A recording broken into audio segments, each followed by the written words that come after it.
চাওক ওদালগুৰি যি আমাৰ দীপেন বড়ো ছাৰৰ যি নিৰ্বাচনী প্ৰচাৰ দেখিবলৈ পাইছোঁ, ৰাইজে খুব উৎসাহ আৰু প্ৰেৰণা। কাৰণ ইতিমধ্যে আমি বিভিন্ন গাঁৱত বিভিন্ন অঞ্চলত বিভিন্ন জাতি জনগোষ্ঠীৰ মাজত সভা সমিতি কৰি আহিছোঁ আৰু যথেষ্টখিনি ৰাইজে সুখী।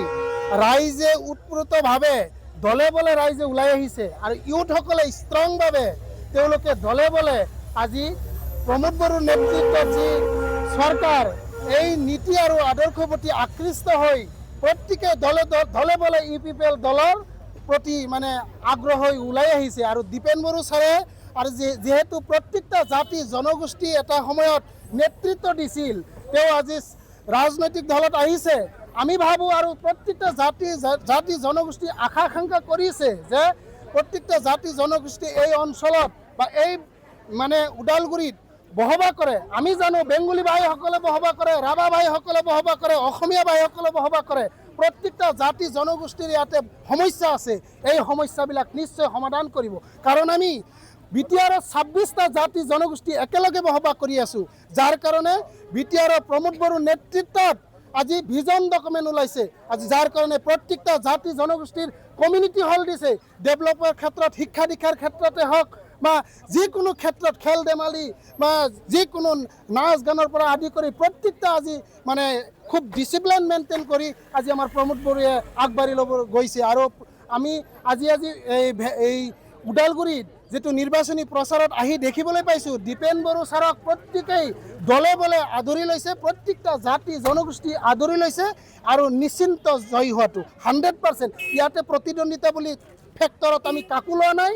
কাৰণ দীপেন বড়ো সদায় জয়, ৰাইজৰ জয় আৰু এই অঞ্চলত প্ৰত্যেকটা জাতি জনগোষ্ঠীৰ জয়, UPPLৰ জয় আৰু এই অঞ্চলৰ সমষ্টিবাসীৰ জয়। BPFে UPPLৰ কাৰণে হেঙাৰ হৈ থিয় হ'ব নেকি? চাওক, আমি UPPL দল সদায় শক্তিশালী হৈ আছে, যাৰ কাৰণে ৰাইজে সাধাৰণ ভোটাৰে উৎসাহ প্ৰেৰণা জগাইছে। আমাৰ লগত ৰাইজ আছে, ভোটাৰ আছে, তাৰ কাৰণে আমি এইবাৰ মানে নিশ্চিন্তভাৱে মোটামুটি 10টাৰ পৰা 12টা চিট লৈ আমি জয়ী হোৱাটো 100%। ইয়াতে কোনো ফেক্টৰ বুলি আমি নাভাবোঁ, কাৰণ দীপেন বড়ো ইয়াতে জয়ী হোৱাটো 100% হৈ আছে।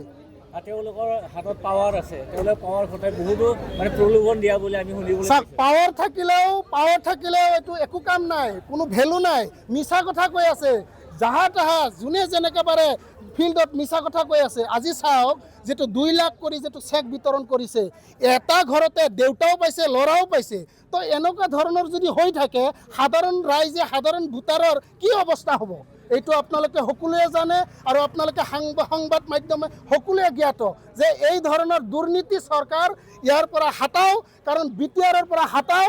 প্ৰমোদ বড়ো সদায় আহিব, ৰাইজৰ লগত থাকিব। ৰাইজৰ জয়, জয়ে জয়, প্ৰমোদ বড়ো জয়, UPPLৰ জয়। UPPL নিশ্চিত জয় হ'ব এইটো 100%। ৰাইজে ওলাই আহিছে, আপোনালোকে দেখিবলৈ পাইছে। আজি চাওক, হৰিচিংগা যিটো বজাৰ খোলাত আজি দলে বলে উৎসাহ প্ৰেৰণা, চবৰে মুখত হাঁহি বিৰিঙিয়া হাঁহি, আৰু কি সুন্দৰ এটা পৰিৱেশ। কাৰণ মই আজি নিৰ্বাচনী প্ৰচাৰত আহি যিটো পৰিৱেশ দেখা পাইছোঁ, এই সুন্দৰ এটা পৰিৱেশ, এই পৰিৱেশটো মই কোনোদিন দেখা পোৱা নাছিলোঁ। সেইকাৰণে দীপেন বড়ো জয়ী হোৱাটো 100%।